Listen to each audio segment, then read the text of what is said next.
서울 마포구의 작은 작업실. 벽면 가득 붙어있는 인테리어 스케치와 원단 샘플들 사이로 37살의 윤서진이 책상 앞에 앉아 있습니다. 노트북 화면에는 완성 직전의 카페 인테리어 도면이 떠 있고 그녀의 손은 마우스를 잡은 채 미세한 조정을 반복하고 있습니다. 창밖으로 보이는 저녁 하늘이 주황빛으로 물들어가는 시간. 서진은 잠시 손을 멈추고 창밖을 바라봅니다. 그녀의 눈가에는 피로가 서려 있지만 동시에 자신이 만들어가는 공간에 대한 애정이 묻어납니다. 이 일을 시작한 지 벌써 10년이 넘었습니다. 대학에서 실내 건축학을 전공한 뒤 대형 인테리어 회사에서 4년간 직장 생활을 했습니다. 하지만 그곳에서는 항상 누군가의 지시를 따라야 했고 자신의 아이디어는 상사의 결재를 거쳐야만 빛을 볼 수 있었습니다. 서진은 그 답답함을 견딜 수 없었습니다. 30살이 되던 해 그녀는 과감하게 사표를 냈습니다. 주변 사람들은 모두 만류했습니다. 안정적인 직장 버리고 프리랜서를 한다고. 여자가 혼자서 어떻게 해? 결혼도 해야 하는데 불안정한 일을 하면 어떡해? 하지만 서진은 흔들리지 않았습니다. 그녀는 자신이 직접 공간을 디자인하고 클라이언트와 소통하며 완성된 공간에서 사람들이 웃는 모습을 보고 싶었습니다. 그것이 돈보다 중요했습니다. 처음 몇 년은 정말 힘들었습니다. 일감이 없어 석 달간 수입이 전혀 없던 적도 있었고 클라이언트의 갑작스러운 계약 파기로 손해를 본 적도 있었습니다. 하지만 그녀는 포기하지 않았습니다. 조금씩 천천히 그녀의 이름은 입소문을 타기 시작했습니다. 윤서진 디자이너. 그 사람 손 거친 곳은 분위기가 확 달라지더라. 가격은 좀 있지만 그만한 값어치는 하는 것 같아. 그렇게 서진은 자신만의 길을 만들어가고 있었습니다. 그리고 그 과정에서 만난 사람이 바로 정민호였습니다. 35살의 민호는 대기업 회계팀에 다니는 성실한 직장인이었습니다. 둘은 대학 동창의 소개로 만났습니다. 첫 만남에서 서진이 가장 인상 깊었던 건 민호의 차분하고 논리적인 말투였습니다. 그는 감정에 휘둘리지 않았고 모든 것을 계획적으로 처리했습니다. 저는 사람들이 계획 없이 사는 걸 이해하지 못해요. 민호는 첫 데이트에서 이렇게 말했습니다. 인생은 예측 불가능한 변수로 가득하지만 그래도 최대한 대비하고 준비해야 한다고 생각해요. 서진은 그의 그런 면이 오히려 신선했습니다. 자신은 감성적이고 직관적인 사람이었기에 민호의 이성적인 태도가 균형을 맞춰줄 거라고 생각했습니다. 교제 1년 만에 두 사람은 결혼을 결심했습니다. 결혼 준비 과정도 민호다웠습니다. 그는 예식장, 신혼여행, 혼수 비용을 엑셀로 정리해서 보여줬습니다. 우리 각자 1,000만 원씩 부담하고 부족한 부분은 부모님께 조금씩 도움받는 게 어때요? 그리고 신혼집 전세금은 각자 적금 깬 걸로 반반 부담하고 대출도 공동 명의로 받는 거죠. 서진은 고개를 끄덕였습니다. 그 방식이 공평하고 합리적으로 느껴졌습니다. 결혼 후 두 사람은 서울 송파구의 작은 아파트를 얻었습니다. 25평 남짓한 공간이었지만 서진이 직접 인테리어를 하며 아늑하게 꾸몄습니다. 생활비도 철저히 반반으로 나눴습니다. 매달 각자 100만 원씩 공동 통장에 넣고 그 돈으로 식비, 관리비, 통신비를 해결했습니다. 나머지 돈은 각자 자유롭게 썼습니다. 서진은 가끔 친구들과 전시회를 보러 가거나 원단 가게에서 마음에 드는 소품을 샀습니다. 민호는 주로 책을 사거나 주말에 등산용품을 구입했습니다. 우리 이렇게 사는 거 괜찮지? 결혼 1년째 되던 어느 날 서진이 물었습니다. 뭐가? 민호가 신문을 읽으며 대답했습니다. 돈을 따로 쓰고 각자 관리하는 거. 당연하지. 효율적이잖아. 그런데 가끔은 좀 건조한 것 같기도 해. 민호는 신문을 내려놓고 서진을 바라봤습니다. 건조하다니? 응. 부부니까 좀 더 섞여 사는 느낌? 우리 충분히 섞여 살고 있어. 그냥 돈 관리를 독립적으로 하는 것뿐이야. 그래도 서진아, 이게 제일 좋은 방법이야. 서로 간섭 안 하고 자유롭게 살 수 있잖아. 서진은 더 이상 말하지 않았습니다. 민호의 말이 틀린 건 아니었으니까요. 하지만 그녀의 마음 한구석에는 미세한 불편함이 남아 있었습니다. 그건 마치 룸메이트와 사는 것 같은 느낌이었습니다. 하지만 서진은 그 불편함을 무시하기로 했습니다. 결혼 생활이 원래 이런 거겠거니 생각했습니다. 그렇게 3년이 흘렀습니다. 큰 싸움 없이, 큰 문제 없이 평온한 시간이 지나갔습니다. 서진의 일도 안정적이었습니다. 한 달에 2~3개 정도의 프로젝트를 맡았고 수입도 민호와 비슷한 수준을 유지했습니다. 그러던 어느 날 민호에게 승진 소식이 들려왔습니다. 서진아, 나 과장됐어. 민호가 퇴근하자마자 현관문을 열며 소리쳤습니다. 정말? 축하해. 서진이 앞치마를 두른 채 거실로 나왔습니다. 이제 연봉도 많이 올라. 거의 2배 가까이. 와, 대단한데? 그치? 우리 오늘 외식하자. 내가 쏠게. 그날 저녁 두 사람은 오랜만에 근사한 레스토랑에 갔습니다. 민호는 평소와 달리 말이 많았고 미래에 대한 계획을 신나게 이야기했습니다. 이제 좀 여유가 생길 것 같아. 대출도 빨리 갚고 저축도 늘리고. 좋겠다. 나도 더 열심히 해야겠네. 응, 그래. 근데 서진아. 민호가 잠시 말을 멈췄습니다. 왜? 너도 이제 좀 안정적인 일을 알아보는 게 어때? 서진의 손이 멈췄습니다. 안정적인 일이라니? 프리랜서는 아무래도 불안정하잖아. 요즘 경기도 안 좋고. 나는 지금 일이 좋은데. 그래도 회사 다니는 게 훨씬 안정적이지. 서진은 천천히 포크를 내려놓았습니다. 민호야, 나 이 일 하려고 직장 그만뒀잖아. 알아. 근데 이제 우리도 나이가 있고 앞으로 애기도 생각해야 하고. 애기는 아직 계획 없잖아. 그래도 대비는 해야지. 서진은 더 이상 대꾸하지 않았습니다. 분위기가 어색해졌습니다. 민호는 서둘러 화제를 돌렸습니다. 아, 그리고 이번에 부모님께 용돈 좀 드리려고. 응, 그래. 한 달에 30만 원 정도? 그 정도면 괜찮지. 서진은 담담하게 대답했습니다. 하지만 그날 밤 집으로 돌아오는 차 안에서 그녀는 계속 민호의 말을 곱씹었습니다. 불안정하다고?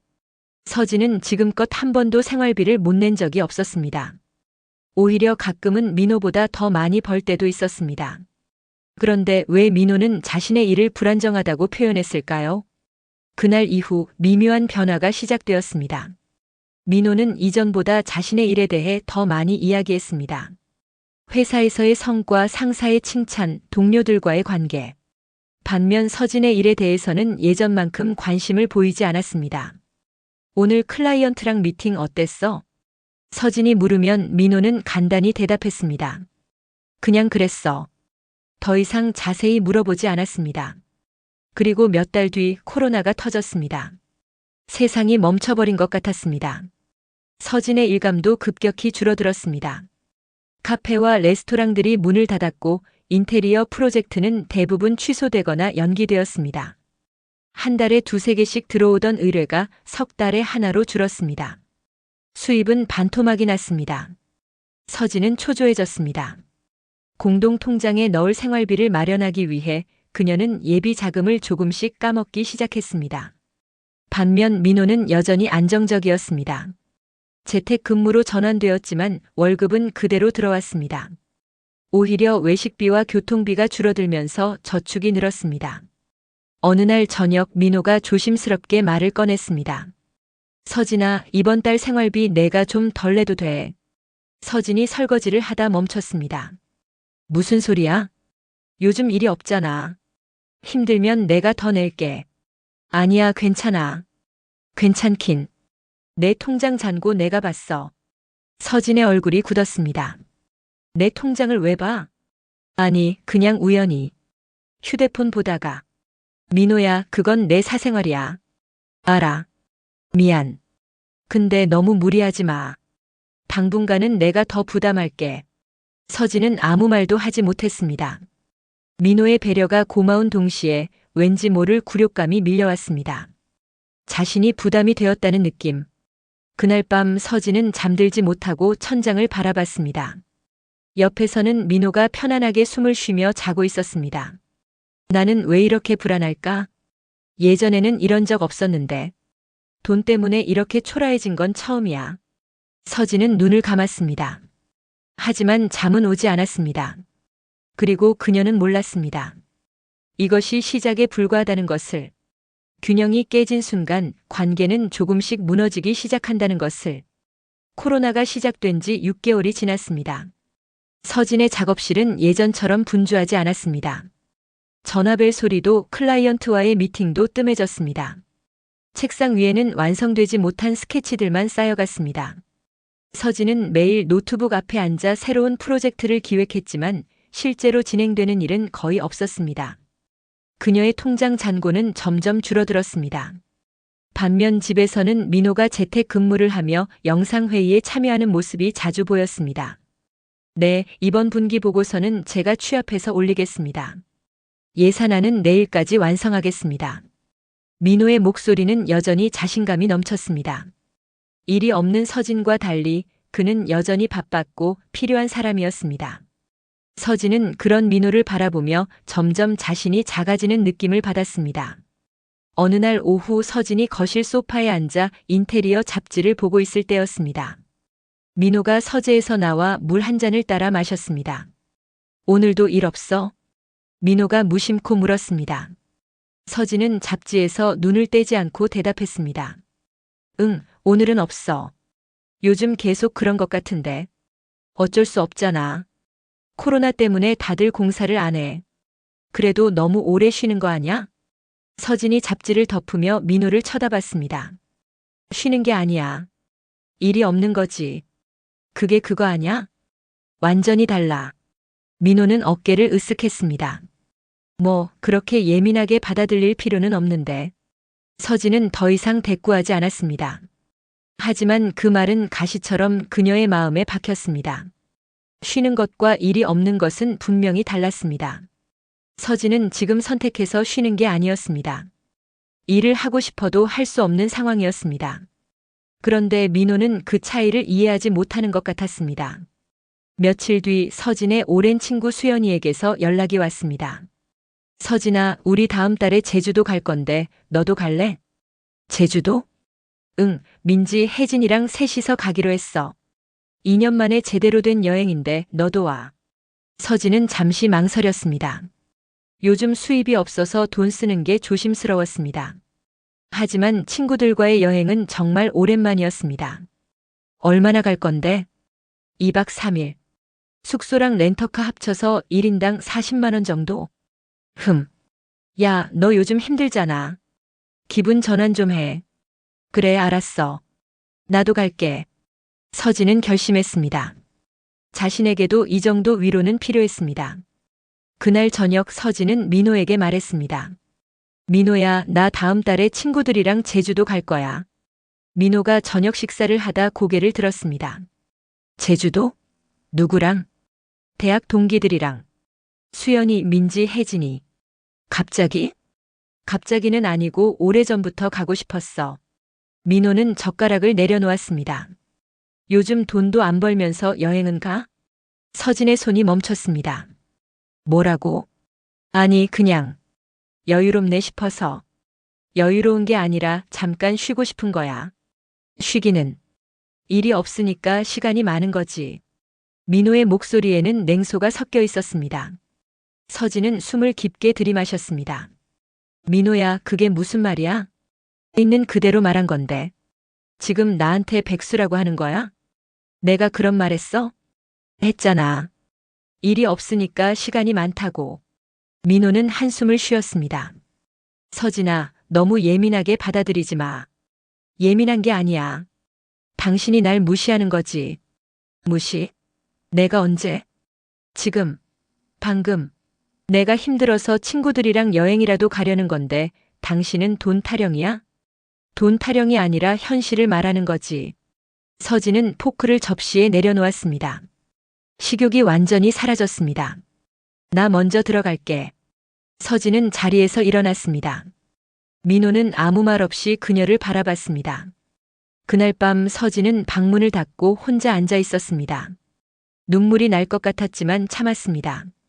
대신 노트북을 열어 새로운 포트폴리오를 정리하기 시작했습니다. 내가 증명해야 해. 나도 일할 수 있다는 걸. 나도 가치 있는 사람이라는 걸. 서진은 밤새 작업했습니다. 새벽 3시가 넘어서야 그녀는 노트북을 덮었습니다. 민호는 이미 침대에서 깊이 잠들어 있었습니다. 서진은 조용히 그의 옆에 누웠습니다. 하지만 잠은 오지 않았습니다. 일주일 뒤 서진은 결국 제주도 여행을 취소했습니다. 수연에게 전화를 걸어 말했습니다. 미안해, 나는 못 갈 것 같아. 왜? 무슨 일 있어? 아니, 그냥. 일이 좀 생겼어. 일? 좋은 소식이네. 서진은 거짓말을 했습니다. 실제로는 일이 생긴 게 아니었습니다. 단지 민호와 더 이상 싸우기 싫었을 뿐입니다. 그리고 정말로 돈 쓰는 게 부담스러워졌습니다. 친구들과의 여행조차 죄책감을 느끼게 만드는 상황이 싫었습니다. 한편 민호는 자신의 부모님께 보내는 용돈을 늘렸습니다. 처음에는 한 달에 30만 원이었습니다. 하지만 석 달 뒤에는 50만 원이 되었습니다. 그리고 6개월 뒤에는 100만 원이 넘었습니다. 서진은 우연히 민호의 통장 내역을 보게 되었습니다. 거실 탁자 위에 놓인 민호의 휴대폰에서 알림이 떴습니다. 정민호님 110만 원이 이체되었습니다. 서진은 놀라서 화면을 자세히 봤습니다. 받는 사람 정순자. 민호의 어머니였습니다. 서진은 가슴이 답답해졌습니다. 110만 원. 한 달에 110만 원을 시댁에 보내고 있었습니다. 그것도 서진과 상의 없이. 저녁 식사 시간 서진은 조심스럽게 말을 꺼냈습니다. 민호야, 오늘 우연히 봤는데. 뭘? 시어머니께 돈 보내는 거. 민호의 표정이 굳었습니다. 그게 왜? 처음에 30만 원이라고 했잖아. 응. 지금은 100만 원이 넘던데. 민호는 물을 한 모금 마셨습니다. 그게 문제야? 문제라기보다는 우리도 대출이 있잖아. 알아. 그리고 요즘 내 수입도 줄었고. 그래서? 그러니까. 금액을 조금만 줄이면 안 될까? 민호가 젓가락을 내려놓았습니다. 서진아, 이건 내 월급에서 나가는 거야. 알아. 근데 우리 부부잖아. 부부면 내가 부모님께 드리는 것도 이해해줘야 하는 거 아냐? 이해는 하는데 금액이 너무 뭐? 서진은 말을 잇지 못했습니다. 민호의 눈빛이 차가워졌습니다. 서진아, 솔직히 말할게. 부모님께 드리는 거 아까워? 아깝다는 게 아니라. 그럼 뭔데? 우리 형편도 생각해야 한다는 거지. 우리 형편? 지금 당장 굶고 사는 것도 아니잖아. 그래도. 민호는 한숨을 쉬었습니다. 서진아, 내가 지금까지 번 돈으로 우리 살림 꾸려왔어.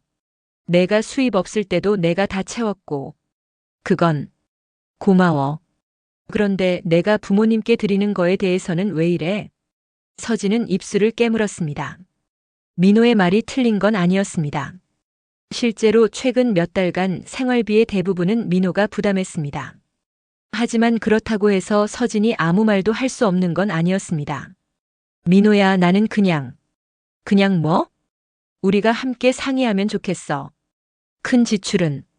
이건 큰 지출이 아니야. 효도야. 효도와 지출은 다른 문제가 아니야?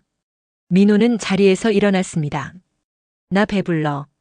먼저 들어갈게. 서진은 홀로 식탁에 남았습니다. 밥은 반도 먹지 못했습니다. 목구멍으로 넘어가지 않았습니다. 그날 밤 서진은 자신의 친정 어머니를 떠올렸습니다. 이정화. 62살의 어머니는 평생 혼자 미용실을 운영하며 서진을 키웠습니다. 서진의 아버지는 그녀가 5살 때 교통사고로 세상을 떠났습니다. 정화는 그 이후로 재혼도 하지 않고 오직 딸을 위해 살았습니다. 엄마는 내가 잘 되는 게 제일 행복해. 어머니는 항상 그렇게 말했습니다. 서진이 대학에 진학할 때 등록금이 부족했습니다. 정화는 미용실을 담보로 대출을 받았습니다.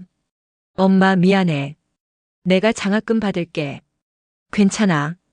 넌 공부만 해. 서진은 그 빚을 졸업 후 3년 동안 갚았습니다. 프리랜서로 일하면서도 매달 어머니께 조금씩 돈을 보냈습니다. 하지만 결혼 후에는 그것도 조심스러워졌습니다. 민호에게 말하면 뭐라고 할 것 같았습니다. 그래서 서진은 자신의 돈에서 조용히 10만 원씩 보냈습니다. 많은 금액은 아니었지만 어머니는 항상 고마워했습니다. 서진아, 넌 내 살림 잘 챙겨. 엄마는 괜찮아. 엄마, 이 정도는 내가 할 수 있어. 고맙다, 딸.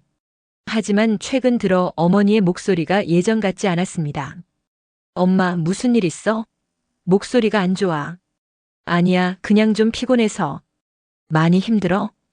응, 요즘 무릎이 좀 아파서. 병원 갔어? 약 먹으면 괜찮아. 서진은 걱정이 되었습니다.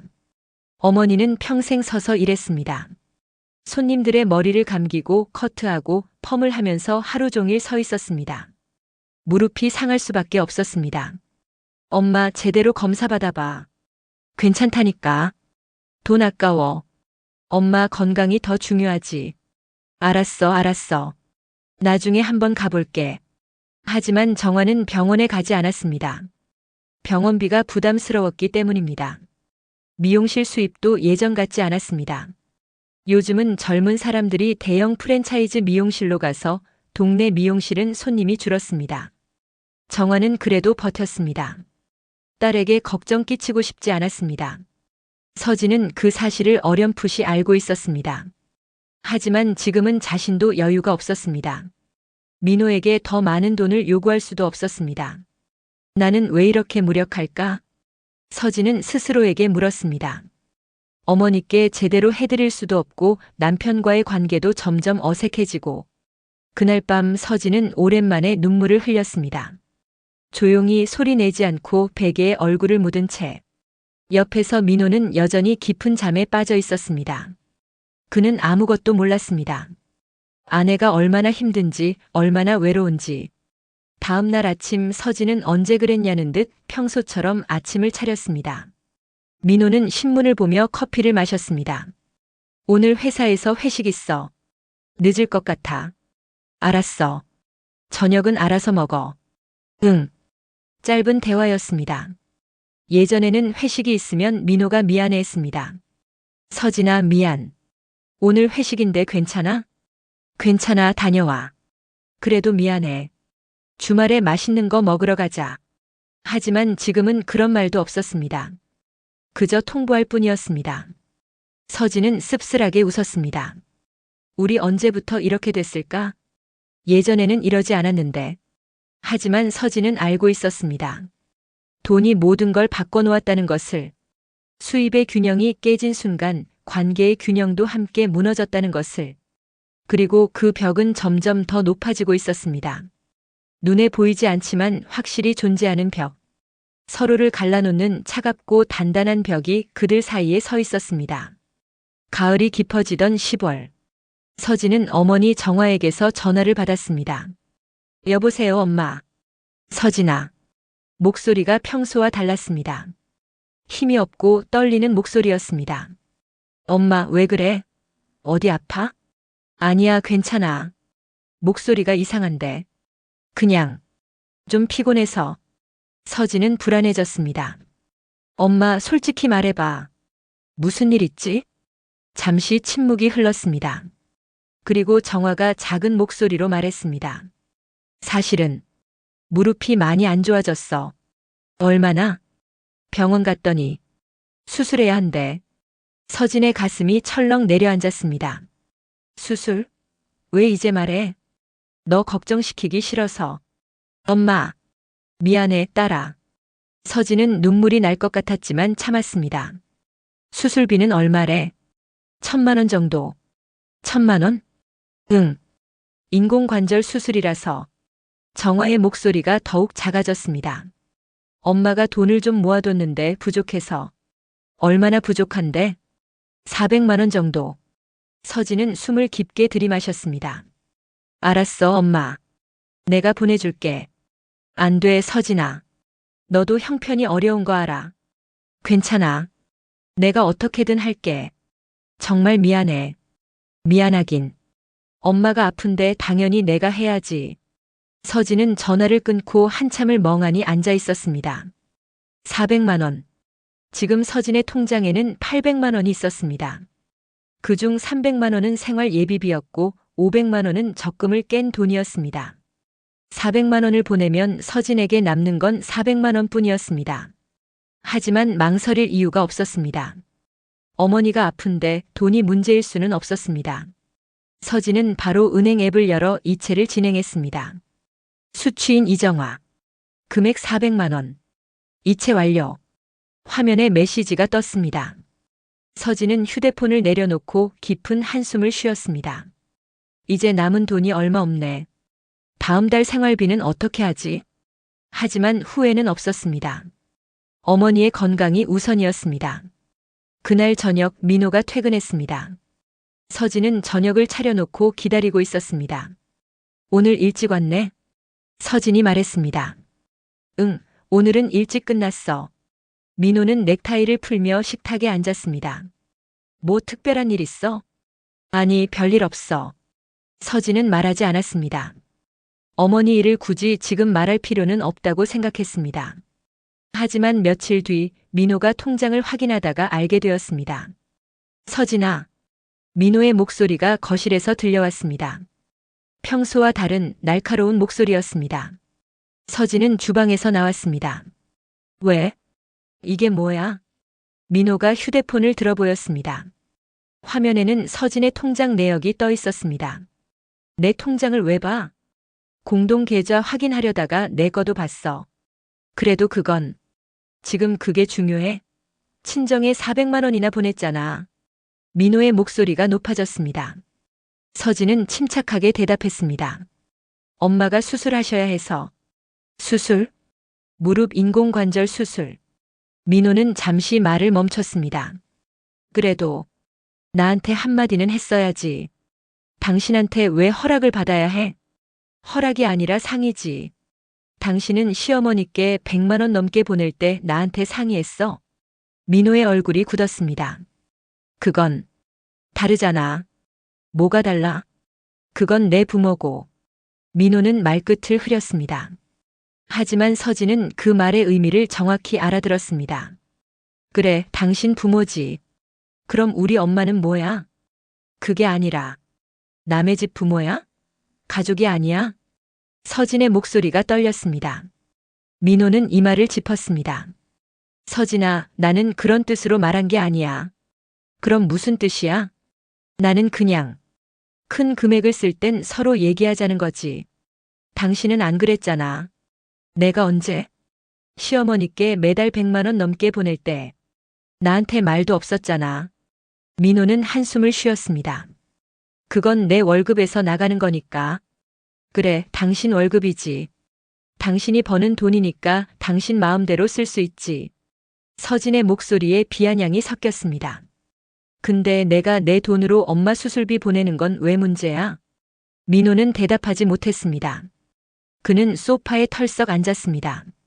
서진아, 우리 지금 왜 이러는 거야? 나도 모르겠어. 우리 왜 이러는 걸까? 서진도 지쳐 보였습니다. 둘 사이에 침묵이 흘렀습니다. 무거운 답답한 침묵이었습니다. 민호가 먼저 입을 열었습니다. 미안해. 내가 좀 심했어. 괜찮아. 어머니 수술 잘 되길 바랄게. 고마워. 하지만 그 사과는 진심처럼 느껴지지 않았습니다. 형식적인 사과였습니다. 서진은 방으로 들어가 문을 닫았습니다. 그리고 침대에 앉아 고개를 숙였습니다. 우리 관계가 이렇게까지 망가진 걸까? 돈 때문에 이렇게 상처를 주고받아야 하나? 서진은 눈물을 흘리지 않았습니다. 이미 눈물도 마른 것 같았습니다. 일주일 뒤 정화는 무사히 수술을 받았습니다. 서진은 병원으로 달려가 어머니를 돌봤습니다. 엄마, 괜찮아? 응, 괜찮아.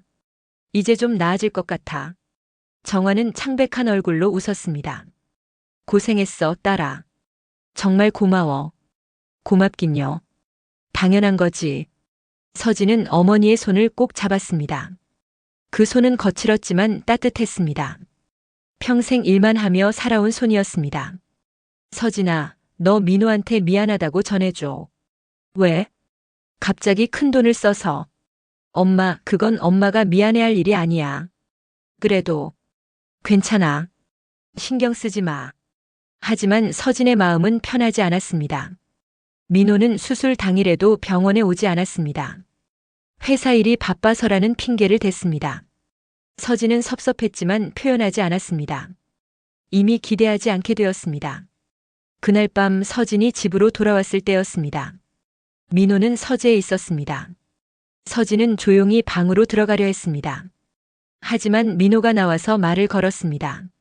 수술 잘 됐어? 응, 잘 끝났어. 다행이네. 서진아, 우리 얘기 좀 하자. 민호의 표정이 심각했습니다. 서진은 거실 소파에 앉았습니다. 민호도 맞은편에 앉았습니다. 뭐? 우리 통장 따로 하는 게 어때? 서진은 민호를 빤히 바라봤습니다. 통장을 따로? 응. 각자 번 돈은 각자가 관리하고. 우리 원래 그렇게 하고 있었잖아. 아니, 공동 계좌 말이야. 그것도 없애자. 서진은 어이가 없었습니다. 왜 갑자기? 요즘 우리 돈 문제로 자꾸 싸우잖아. 그게 통장 때문은 아니잖아. 그래도 명확히 분리하면 나을 것 같아. 서진은 웃음이 나왔습니다. 쓴 웃음이었습니다.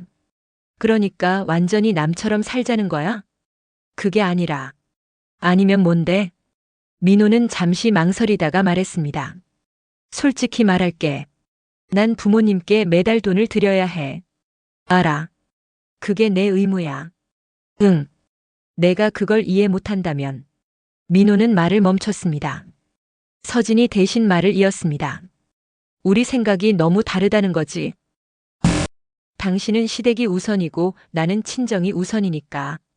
그렇게 단순한 문제는 아니야. 그럼 뭐가 문제야? 민호는 한숨을 쉬었습니다. 서진아, 나는 가족을 위해 돈을 쓰는 게 당연하다고 생각해. 나도 그래. 근데 너는 내가 부모님께 드리는 걸 부담스러워 하잖아. 부담스러운 게 아니라 우리 형편을 생각하자는 거였어. 형편? 우리 지금 굶고 사는 것도 아니잖아. 그게 문제가 아니야. 서진의 목소리가 높아졌습니다. 문제는 당신이 나를 동등하게 대하지 않는다는 거야. 무슨 소리야?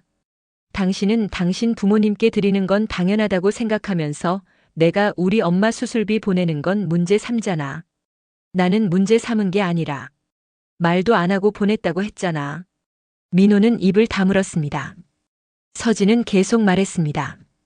당신도 시어머니께 보낼 때 나한테 말 안 했잖아. 그건 뭐가 달라? 똑같은 거 아니야? 민호는 대답하지 못했습니다. 서진은 자리에서 일어났습니다. 좋아. 통장 따로 하자. 서진아. 당신 말대로 하자고. 각자 번 돈 각자 쓰자. 그렇게 화낼 일은 아니잖아. 화낸다고? 나는 지금 포기하는 거야. 서진은 방으로 들어가며 문을 닫았습니다. 쾅! 소리가 집안에 울렸습니다. 민호는 거실에 홀로 남아 소파에 앉아 있었습니다. 그는 머리를 감싸쥐었습니다. 내가 뭘 잘못한 거지? 왜 이렇게 된 거야? 하지만 답은 나오지 않았습니다. 며칠 뒤 민호의 어머니 정순자에게서 전화가 왔습니다. 서진이 받았습니다. 여보세요, 어머니. 서진아, 나야. 네, 어머니. 정순자의 목소리는 차가웠습니다. 서진아, 요즘 민호가 너 때문에 스트레스 많다더라.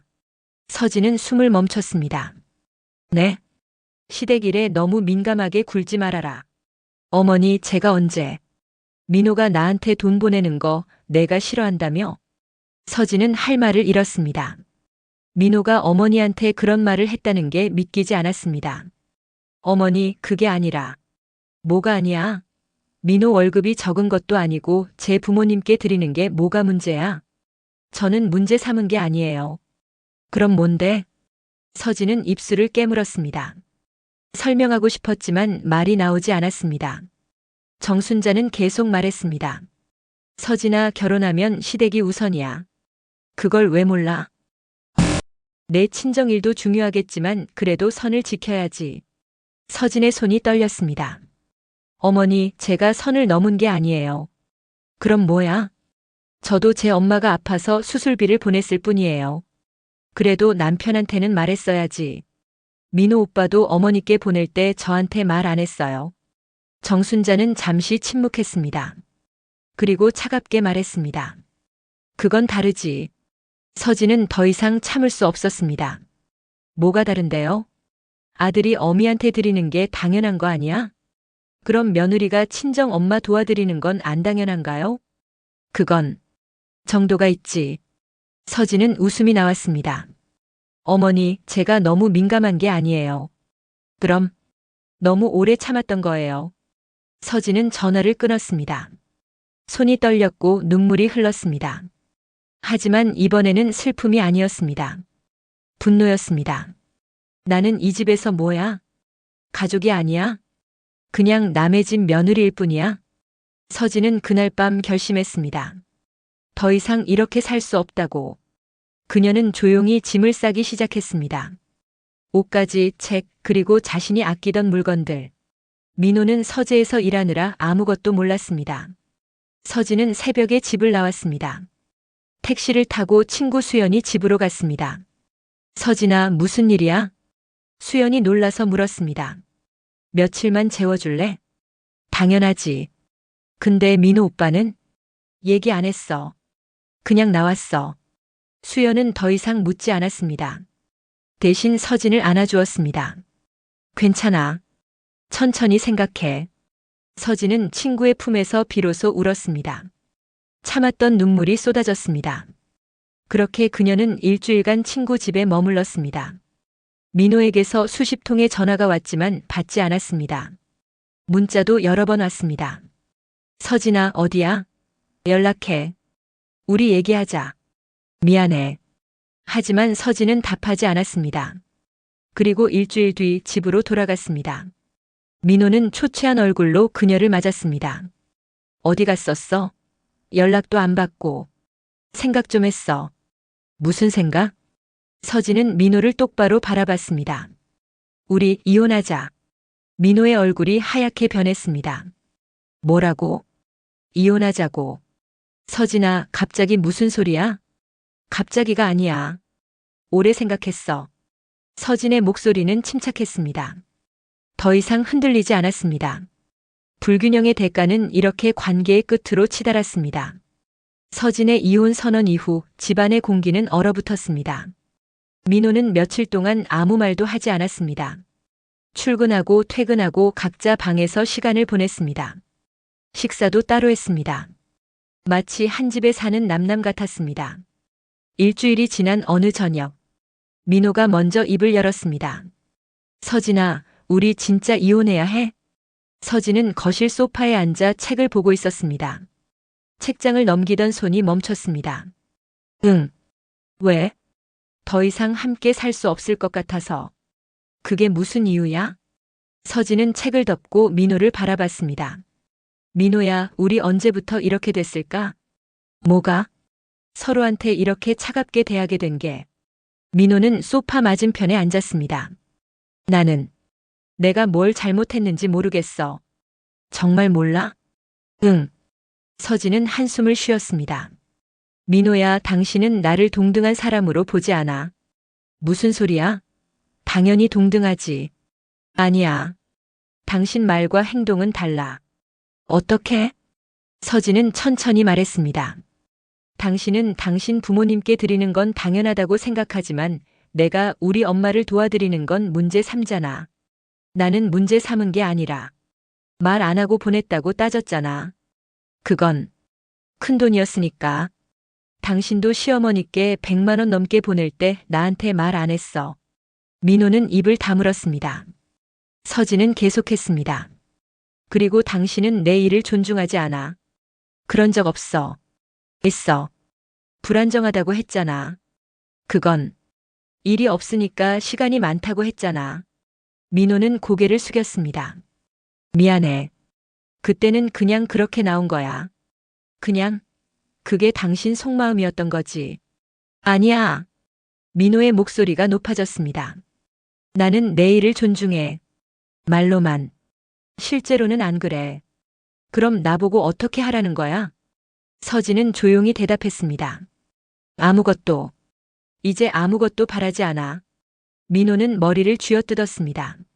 서진아, 우리 다시 시작할 수 없어? 안 돼. 왜? 이미 깨진 신뢰는 되돌릴 수 없어. 노력하면 되잖아. 노력? 당신이 노력할 거야? 민호는 대답하지 못했습니다. 서진은 자리에서 일어났습니다. 우리 내일 변호사 만나자. 서진아, 난 결심했어. 바꿀 생각 없어. 서진은 방으로 들어가며 문을 닫았습니다. 민호는 거실에 혼자 남았습니다. 그는 소파에 주저앉아 눈을 감았습니다. 머릿속이 복잡했습니다. 정말 이혼해야 하나? 우리 이렇게 끝나는 거야? 하지만 답은 나오지 않았습니다. 다음 날 두 사람은 변호사 사무실을 찾았습니다. 강남에 있는 작은 법률 사무소였습니다. 변호사는 50대 초반의 여성이었습니다. 부부 상담도 많이 하시나요? 서진이 물었습니다. 네, 이혼 전문으로 하고 있습니다. 저희는 협의 이혼을 하려고요. 네, 알겠습니다. 먼저 재산부터 정리해야겠네요. 변호사는 서류를 꺼내며 물었습니다. 결혼하신 지 얼마나 되셨나요? 4년입니다. 자녀는요? 없습니다. 공동재산은 어떻게 되시나요? 서진이 대답했습니다. 아파트 전세금이 2억입니다. 각자 1억씩 냈어요. 대출은요? 7천만 원 있습니다. 공동 명의로.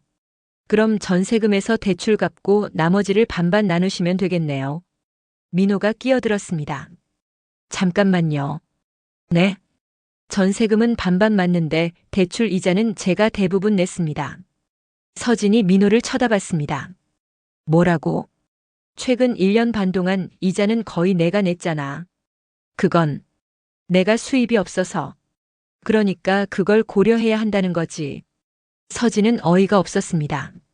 지금 농담하는 거야? 농담 아니야. 정확히 계산해야지. 민호야, 우리 부부였잖아. 그래, 부부였어. 과거형이지. 서진은 입술을 깨물었습니다. 변호사가 조심스럽게 말했습니다. 두 분 감정을 좀 가라앉히시고요. 미안합니다. 서진이 고개를 숙였습니다. 변호사는 계속 설명했습니다. 법적으로는 결혼 기간 동안 형성된 재산은 공동재산입니다. 네. 누가 얼마를 벌었든 기여도를 인정받습니다. 민호가 반문했습니다. 기여도요? 그게 공평한가요? 네, 그게 법입니다. 제가 훨씬 많이 벌었는데도요? 변호사는 차분히 대답했습니다. 배우자의 내조, 가사노동, 정서적 지원도 기여로 인정됩니다. 민호는 불만스러운 표정을 지었습니다. 서진은 그런 민호를 보며 마음이 더 차갑게 식었습니다. 이 사람이 이런 사람이었나? 돈 앞에서 이렇게 변하는 사람이었어? 상담은 1시간 가까이 이어졌습니다. 재산 분할, 위자료, 절차 등을 논의했습니다. 위자료는 없기로 했습니다. 특별한 귀책 사유가 없으니 위자료는 청구하지 않겠습니다. 서진이 말했습니다. 저도 동의합니다. 민호도 고개를 끄덕였습니다. 그럼 재산은 공동계좌의 절반씩 나누시면 되겠네요. 네, 알겠습니다. 상담을 마치고 나오는 길. 두 사람은 나란히 걸었지만 말이 없었습니다. 엘리베이터 안에서도 침묵이 흘렀습니다. 로비에 도착하자 민호가 먼저 말했습니다. 서진아, 마지막으로 한 가지만 물어볼게. 뭐? 정말 후회 안 할 거야? 서진은 민호를 똑바로 바라봤습니다. 후회하는 건 당신일 거야. 무슨 소리야? 나는 당신을 진심으로 사랑했어. 하지만 당신은 날 동등하게 대하지 않았지. 나는 돈이 많다고 내가 적게 번다고 나를 무시했어. 무시한 게 아니야. 그래, 당신은 그렇게 생각하지 않을 수도 있어. 하지만 나는 그렇게 느꼈어. 서진은 고개를 돌렸습니다. 이제 끝이야. 더 이상 할 말 없어. 서진은 택시를 잡아 타고 떠났습니다. 민호는 그 자리에 서서 택시가 사라지는 걸 지켜봤습니다. 그의 얼굴에는 복잡한 감정이 스쳐갔습니다. 후회, 분노, 슬픔. 하지만 이미 늦었습니다. 그날 저녁 민호는 어머니 정순자에게 전화했습니다. 여보세요, 엄마. 민호야, 무슨 일이야? 엄마, 나 이혼하게 됐어. 정순자는 잠시 침묵했습니다. 뭐라고? 이혼? 응. 왜? 무슨 일 있었어? 서진이랑. 안 맞아. 갑자기 무슨 소리야? 민호는 한숨을 쉬었습니다. 돈 문제로 계속 싸웠어. 돈 문제? 응. 내가 엄마한테 용돈 드리는 거 서진이가 싫어했어. 정순자의 목소리가 높아졌습니다. 뭐? 그게 무슨 말이야? 서진이가 금액을 줄이라고 했어. 말도 안 돼. 자식이 부모한테 드리는 게 당연한 건데. 나도 그렇게 생각해. 그 여자가 미쳤나? 시집 와서 시댁일에 참견을 해? 민호는 어머니의 말에 동조했습니다. 엄마 말이 맞아. 서진이가 이해를 못해. 당연하지. 내가 잘 결정했어. 응. 이혼 재산은 어떻게 돼? 반반 나누기로 했어. 뭐? 그것도 반반? 응. 법적으로 그렇게 해야 한대. 정순자는 불만스럽게 말했습니다. 내가 훨씬 많이 벌었는데도 어쩔 수 없어. 법이 그래. 에이, 억울하네. 민호는 쓴웃음을 지었습니다. 괜찮아. 빨리 정리하고 싶어. 그래. 빨리 끝내. 전화를 끊고 민호는 소파에 앉아 멍하니 천장을 바라봤습니다. 내가 뭘 잘못한 거지? 부모님께 효도하는 게 잘못이야? 돈을 버는 사람이 권리가 있는 게 당연한 거 아니야? 하지만 마음 한구석은 불편했습니다. 서진의 마지막 말이 계속 맴돌았습니다. 나는 당신을 진심으로 사랑했어. 민호는 눈을 감았습니다. 한편 서진은 친구 수연의 집에 다시 머물고 있었습니다. 서진아, 정말 이혼하는 거야? 수연이 차를 내오며 물었습니다. 응. 많이 힘들지? 괜찮아. 오히려 후련해. 진짜? 서진은 고개를 끄덕였습니다. 응. 더 이상 눈치 보지 않아도 되니까. 민호 오빠가 뭐라고 했어? 재산 반반 나누기로 했어. 그래도 돼? 응. 나는 많이 바라지 않아. 수연은 서진의 손을 잡았습니다. 서진아, 넌 정말 강하다. 강한 게 아니야. 그냥 지친 거지. 알아. 다 알아. 서진은 차를 마시며 창밖을 바라봤습니다. 가을 하늘이 맑았습니다. 이제 새 출발이야. 내 인생을 내가 살아가는 거야. 서진은 그렇게 스스로를 다독였습니다. 2주일 뒤 이혼 서류가 완성되었습니다. 두 사람은 구청에서 만났습니다. 서류 다 가져왔어? 민호가 물었습니다. 응. 그럼 제출하자. 응. 짧은 대화였습니다. 더 이상 할 말이 없었습니다. 창구에서 서류를 제출하고 도장을 찍었습니다. 접수 완료되었습니다. 2주일 후 최종 확정됩니다. 직원이 안내했습니다.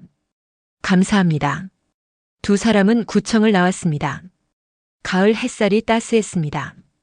하지만 두 사람의 마음은 차가웠습니다. 그럼, 안녕. 서진이 먼저 인사했습니다. 응. 잘 지내. 민호도 대답했습니다. 두 사람은 각자 반대 방향으로 걸어갔습니다. 뒤돌아보지 않았습니다. 서진은 걸으며 눈물이 날 것 같았지만 참았습니다. 울지 마. 이건 끝이 아니라 시작이야. 내가 선택한 길이야. 민호도 걸으며 가슴이 답답했습니다. 이게 맞는 걸까? 정말 이렇게 끝나는 게 맞아? 하지만 두 사람 모두 멈추지 않았습니다. 그렇게 4년간의 결혼 생활은 끝이 났습니다. 사랑으로 시작했지만 돈으로 끝난 관계. 서로를 존중하지 못하고 이해하지 못한 결과. 신뢰는 한 번 깨지면 다시 맞출 수 없다는 걸 두 사람은 배웠습니다. 하지만 그 교훈은 너무 쓰라렸습니다. 그날 밤 서진은 수연의 집 작은 방에서 짐을 정리했습니다. 결혼하며 가져갔던 물건들, 사진들, 추억들, 하나씩 박스에 담았습니다. 그중 결혼식 사진을 발견했습니다. 웨딩드레스를 입고 행복하게 웃고 있는 자신, 턱시도를 입고 자신을 바라보는 민호. 그때는 정말 행복했습니다. 서진은 사진을 오래 바라봤습니다. 그리고 조용히 박스 깊숙이 넣었습니다. 이제 과거야. 앞으로 나아가야 해. 서진은 박스를 닫고 침대에 누웠습니다. 천장을 바라보며 눈을 감았습니다. 민호도 집에서 혼자 짐을 정리하고 있었습니다. 서진이 두고 간 물건들, 화장품, 옷, 책, 하나씩 박스에 담았습니다. 그러다 서진이 직접 만든 쿠션을 발견했습니다. 결혼 초에 선물로 만들어준 것이었습니다. 민호야, 이거 내가 직접 만들었어. 허리 아플 때 쓰면 좋을 거야. 서진의 목소리가 들리는 것 같았습니다. 민호는 쿠션을 가슴에 안았습니다. 그리고 처음으로 눈물을 흘렸습니다. 미안해, 서진아. 내가 너무 모자랐어. 하지만 그 사과는 이미 늦었습니다. 깨진 실루의 조각들은 다시 맞출 수 없었습니다. 두 사람은 각자의 공간에서 같은 밤을 보냈습니다. 후회와 슬픔 속에서. 하지만 돌아갈 수는 없었습니다. 이미 너무 멀리 와버렸으니까요. 이혼이 최종 확정된 날은 쌀쌀한 11월 초였습니다. 서진은 구청에서 받은 서류를 가방에 넣고 걸어 나왔습니다. 혼자였습니다. 민호는 오지 않았습니다. 대리인이 서류를 받아갔습니다. 서진은 그게 오히려 다행이라고 생각했습니다. 더 이상 얼굴을 마주하고 싶지 않았으니까요. 거리에는 낙엽이 쌓여 있었습니다. 바람이 불 때마다 낙엽들이 흩날렸습니다. 서진은 천천히 걸었습니다. 목적지는 없었습니다. 그저 걷고 싶었습니다. 1시간쯤 걸었을까? 서진은 작은 카페 앞에 멈춰 섰습니다. 창문 너머로 따뜻한 조명이 보였습니다. 안으로 들어갔습니다. 어서 오세요. 젊은 여자 사장이 반겼습니다. 아메리카노 한 잔 주세요. 네, 잠시만요. 서진은 창가 자리에 앉았습니다. 밖을 바라보며 멍하니 있었습니다. 이제 정말 끝났구나. 나는 이제 혼자야. 감정이 복잡했습니다. 슬프기도 하고 후련하기도 하고 두렵기도 했습니다. 아메리카노 나왔습니다. 감사합니다. 서진은 커피를 마시며 앞으로의 계획을 생각했습니다. 일단 집부터 구해야 해. 그리고 일을 다시 시작해야지. 재산 분할로 받은 돈은 6천만 원 정도였습니다. 전세금과 대출을 정산하고 나눈 금액이었습니다. 많은 돈은 아니었지만 새 출발에는 충분했습니다. 서진은 그날부터 부동산을 알아보기 시작했습니다. 작은 원룸이나 투룸을 찾았습니다. 며칠 뒤 마포구의 작은 원룸을 계약했습니다. 15평 남짓한 공간이었습니다. 보증금 3천만 원에 월세 50만 원. 부담스럽지만 감당할 수 있는 수준이었습니다. 계약서에 도장 찍어주세요. 네. 서진은 도장을 찍으며 생각했습니다. 이제 진짜 내 집이야. 아무한테도 눈치 안 보는 내 공간. 이사는 간단했습니다. 가진 물건이 많지 않았기 때문입니다. 옷가지, 책, 그리고 몇 가지 생활용품. 친구 수연이 도와주었습니다. 서진아, 여기 분위기 좋은데? 그치? 나도 마음에 들어. 창문도 크고 햇빛도 잘 들어오고. 응. 여기서 다시 시작할 거야. 수연은 서진의 어깨를 두드렸습니다. 잘 될 거야. 넌 할 수 있어. 고마워, 수연아. 이사를 마치고 서진은 혼자 앉아 방을 둘러봤습니다. 텅 빈 공간이었지만 오히려 편안했습니다. 이제 내 마음대로 꾸밀 수 있어. 내가 좋아하는 색깔로, 내가 좋아하는 스타일로. 서진은 그날 밤 처음으로 편히 잠들었습니다. 이혼 후 처음으로 깊은 잠이었습니다. 다음 날부터 서진은 본격적으로 일을 찾기 시작했습니다. 예전 클라이언트들에게 연락했습니다. 안녕하세요, 윤서진입니다. 요즘 어떻게 지내세요? 아, 서진 씨. 오랜만이네요. 네, 그동안 개인적인 일로 쉬었는데 이제 다시 일 시작하려고요. 잘 됐네요. 마침 저희 카페 리모델링 계획 중이었거든요. 정말요? 한번 뵙고 얘기 나눠볼까요? 좋아요. 이번 주 금요일 어때요? 완벽합니다. 감사합니다. 서진은 전화를 끊고 주먹을 쥐었습니다. 할 수 있어. 나는 할 수 있어. 첫 미팅은 성공적이었습니다. 작은 카페의 인테리어 프로젝트를 따냈습니다. 금액은 크지 않았지만 중요한 시작이었습니다. 서진 씨, 감각이 정말 좋으시네요. 카페 사장이 감탄했습니다. 감사합니다. 최선을 다하겠습니다. 이번 프로젝트 잘 되면 다른 지점도 맡기고 싶어요. 정말요? 기대하겠습니다. 서진은 그날부터 밤낮 없이 작업했습니다. 스케치하고 자재를 알아보고 시공업체와 조율했습니다. 힘들었지만 행복했습니다. 아무도 자신의 일을 불안정하다고 말하지 않았습니다. 아무도 자신의 선택을 무시하지 않았습니다. 석 달 뒤 카페 인테리어가 완성되었습니다. 오픈날 서진은 카페를 방문했습니다. 와, 정말 멋있어요. 손님들이 감탄했습니다. 분위기가 완전 달라졌네요. 사진 찍기 좋겠어요. 서진은 뿌듯했습니다. 자신이 만든 공간에서 사람들이 웃고 있었습니다. 이것이 바로 자신이 원했던 거였습니다. 사장이 서진에게 다가왔습니다. 서진 씨, 정말 감사해요. 대만족이에요. 다행입니다. 저도 즐겁게 작업했어요. 다른 지점 인테리어도 맡아주실 거죠? 물론이죠. 그 프로젝트 이후 서진의 일은 점점 늘어났습니다. 카페 사장의 추천으로 다른 업체들도 연락이 왔습니다. 서진 디자이너님이시죠? 소개받았어요. 저희 레스토랑 인테리어 좀 맡아주실 수 있나요? 견적 한번 내주시겠어요? 서진은 바빠졌습니다. 하루에 3군데씩 미팅을 다녔습니다. 밤에는 스케치 작업을 했습니다. 주말에도 현장을 방문했습니다.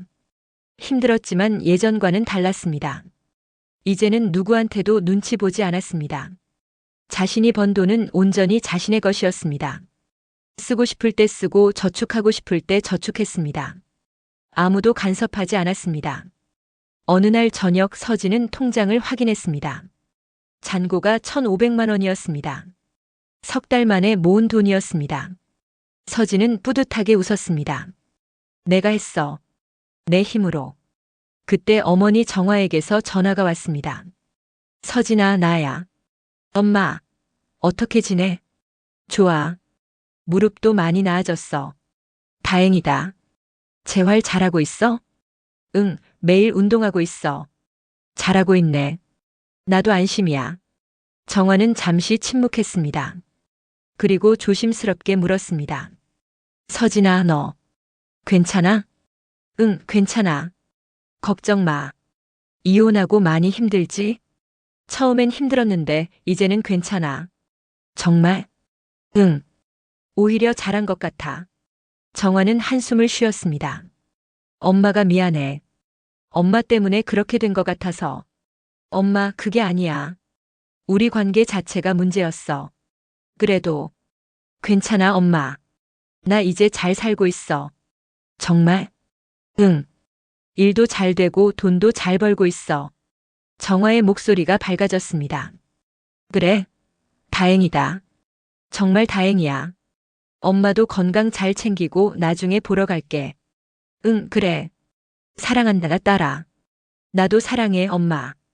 전화를 끊고 서진은 창밖을 바라봤습니다. 겨울이 오고 있었습니다. 나뭇가지에는 잎이 하나도 없었습니다. 하지만 서진은 알고 있었습니다. 봄이 오면 다시 꽃이 필 거라는 걸. 그리고 자신도 마찬가지라는 걸. 지금은 추운 겨울이지만 곧 새로운 봄이 올 것입니다. 6개월이 지났습니다. 서진의 작업실은 이제 제법 자리를 잡았습니다. 원룸에서 작은 사무실로 옮겼습니다. 직원도 1명 고용했습니다. 서진 씨, 다음 주 미팅 일정 잡혔어요. 고마워요. 수고했어요. 이번 프로젝트는 규모가 크네요. 응, 호텔 로비 리모델링이에요. 대박이에요. 서진은 웃었습니다. 정말 대박이야. 호텔 프로젝트는 서진에게 큰 전환점이었습니다. 금액도 컸지만 무엇보다 인정받는 느낌이었습니다. 나도 이제 제대로 된 디자이너야. 아무도 내 일을 불안정하다고 하지 않아. 프로젝트는 성공적으로 끝났습니다. 호텔 측에서 감사 인사를 전했습니다. 서진 디자이너님, 정말 감사합니다. 완벽해요. 저야말로 좋은 기회 주셔서 감사합니다. 다음 프로젝트도 함께하고 싶어요. 물론이죠. 언제든지 연락 주세요. 그날 저녁 서진은 오랜만에 친구들과 만났습니다. 수연, 민지, 혜진. 대학 동기들이었습니다. 서진아, 요즘 완전 잘 나가더라. 민지가 말했습니다. 인스타그램에 내 작업 올라온 거 봤어. 진짜 멋있더라. 고마워. 요즘 바빠서 죽겠어. 그래도 행복해 보여. 혜진이 말했습니다. 응, 행복해. 진짜로. 수연이 서진의 손을 잡았습니다. 서진아, 넌 정말 대단해. 이혼하고 이렇게 빨리 일어서다니. 대단한 게 아니야. 그냥 살려고 발버둥 친 거지. 그게 대단한 거야. 네 사람은 와인을 마시며 오랜 시간 이야기를 나눴습니다. 과거도 현재도 미래도. 서진은 웃으며 말했습니다. 너희들이 있어서 정말 다행이야. 우리도 마찬가지야. 앞으로도 쭉 함께하자. 당연하지. 그날 밤 집으로 돌아오는 길. 서진은 한강 다리를 건넜습니다. 강물이 반짝였습니다. 도시의 불빛이 수면에 반사되어 아름다웠습니다. 서진은 차를 세우고 잠시 밖으로 나왔습니다. 난간에 기대어 강을 바라봤습니다. 바람이 차가웠지만 상쾌했습니다. 나는 잘하고 있어. 이제 더 이상 누구한테도 허락받지 않아. 내 인생은 내가 만들어가는 거야. 서진은 깊게 숨을 들이마셨습니다. 그리고 천천히 내쉬었습니다. 마음이 편안했습니다. 1년이 지났습니다. 이혼한 지 정확히 1년째 되는 날, 서진은 새로운 프로젝트를 시작했습니다. 자신의 작은 가게를 여는 것이었습니다. 인테리어 소품과 가구를 파는 편집숍이었습니다. 서진 씨, 간판 달았어요. 직원이 외쳤습니다. 와, 예쁘다. 서진은 밖으로 나가 간판을 올려다봤습니다. 유진 스페이스 마이너스 YUJIN 스페이스. 자신의 이름에서 따온 가게 이름이었습니다. 정말 멋있다. 서진은 혼잣말로 중얼거렸습니다. 그날 오후 정화가 가게를 찾아왔습니다. 수술 후 재활을 마치고 이제는 걸음도 훨씬 나아졌습니다. 엄마. 서진이 달려가 어머니를 안았습니다. 딸, 여기 정말 좋구나. 정화는 가게를 둘러보며 감탄했습니다. 밝고 따뜻하고 정말 예쁘다. 엄마, 여기 다 내가 디자인한 거야. 그래? 우리 딸 정말 대단하다. 이번엔 내 이름 걸고 한 첫 프로젝트야. 정화는 서진의 손을 꼭 잡았습니다. 그럼 성공한 거네. 응, 성공했어. 서진의 눈에 눈물이 맺혔습니다. 행복한 눈물이었습니다. 정화도 눈시울이 붉어졌습니다. 엄마가 정말 자랑스럽다, 딸아. 고마워, 엄마. 엄마가 있어서 내가 여기까지 올 수 있었어. 아니야, 내가 잘한 거야. 두 사람은 한참을 안고 있었습니다. 말없이 따뜻하게. 저녁 무렵 정화가 돌아가고 서진은 혼자 가게에 남았습니다. 창문을 통해 노을이 들어왔습니다. 주황빛 햇살이 가게 안을 물들였습니다. 서진은 책상에 앉아 노트를 펼쳤습니다. 그리고 천천히 글을 쓰기 시작했습니다. 1년 전 오늘 나는 이혼했다. 그때는 세상이 무너지는 것 같았다. 하지만 지금은 안다. 그건 끝이 아니라 시작이었다는 것을. 돈으로는 많은 걸 잃었다. 집도 남편도 안정도. 하지만 마음으로는 더 많은 걸 얻었다. 자유, 존중, 그리고 나 자신. 이제 나는 누구한테도 허락받지 않는다. 내 돈을 쓸 때도, 내 일을 할 때도, 내 선택을 할 때도. 나는 오롯이 나로 산다. 그리고 그게 가장 행복하다. 서진은 펜을 내려놓았습니다. 그리고 창밖을 바라봤습니다. 해가 지고 어둠이 찾아왔습니다. 하지만 가게 안은 따뜻한 불빛으로 가득했습니다. 서진이 직접 고른 조명들이 공간을 밝히고 있었습니다. 이게 내가 만든 빛이야. 아무도 꺼뜨릴 수 없는 나만의 빛. 서진은 미소 지었습니다. 진심 어린 행복한 미소였습니다. 그녀는 더 이상 누군가의 아내가 아니었습니다. 누군가의 며느리도 아니었습니다. 그저 윤서진. 자신의 이름으로, 자신의 힘으로, 자신의 선택으로 살아가는 한 사람의 여성이었습니다. 그리고 그게 가장 아름다운 모습이었습니다. 밤이 깊어갔습니다. 서진은 가게 문을 닫고 집으로 향했습니다. 거리에는 사람들이 오갔습니다. 모두 자신만의 이야기를 가지고 살아가는 사람들이었습니다. 서진도 그 중 하나였습니다. 특별하지 않지만 그래서 더 소중한 한 사람. 이혼 후 1년. 서진은 드디어 자신의 삶을 살게 되었습니다. 홀로 선 계좌. 그 안에는 누구의 허락도 필요 없는 오롯이 자신의 노력으로 채운 돈이 있었습니다. 그리고 그것은 단순한 돈이 아니었습니다. 자유의 증거였고 독립의 상징이었으며 자존감의 토대였습니다. 서진은 알고 있었습니다. 앞으로도 힘든 날이 있을 거라는 걸, 외로운 밤도 있을 거라는 걸. 하지만 그녀는 더 이상 두렵지 않았습니다. 자신을 믿었으니까요. 자신의 선택을 믿었으니까요. 그리고 무엇보다 자신을 사랑했으니까요. 서진은 집 현관문을 열었습니다. 작지만 아늑한 자신만의 공간. 다녀왔습니다. 서진은 빈집에 대고 말했습니다. 그리고 웃었습니다. 혼잣말이지만 외롭지 않았습니다. 자신과 함께 있는 것이 가장 편안했으니까요. 서진은 그렇게 새로운 인생을 디자인하고 있었습니다. 더 이상 누군가의 허락 없이, 더 이상 누군가의 계산 속에서가 아니라, 오롯이 자신의 손으로, 자신만의 색깔로, 자신만의 속도로, 그리고 그것이 바로 진짜 행복이었습니다.